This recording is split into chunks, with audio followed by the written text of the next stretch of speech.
国民党侯友宜表态接受9日共识，行政院副院长郑文灿就批评侯友宜为着要选总统，涉嫌台湾的民意行程倒平。那副总统赖清德透早是接见美国访团，伊强调会维护印太地区的和平，面对中国的威胁，嘛会确保台湾有自我防卫能力。主席。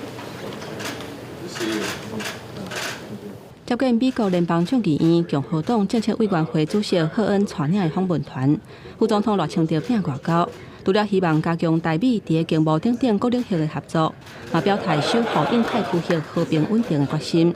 在面对中国的威胁之下，台湾除了做好自我防卫准备，嘛爱寻求合作。因为我们深信战争没有赢家，和平是无价的。但是面对中国的威胁， 台湾除了做好准备增强我们国防武力之外，也希望能够跟民主阵营站在一起，共同发挥威慑的力量。赖清德主打延续蔡总统的两项政策，嘛要提升台美的关系。不过对手国民党总统参选人侯友宜改变进程的态度，即嘛表态接受符合中华民国宪法的9日共识。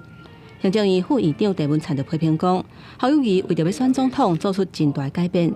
9日共识并不是台湾社会主流的民意。侯友宜市长为了选总统，做了很大的改变，他陷入另外一种极端。9·2共识是国共两党在过去历史阶段所形成的政治论述，但是并不是台湾的主流民意。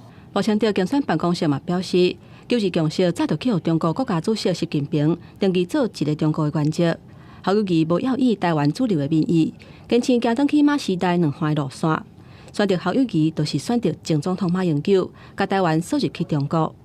记者综合报道。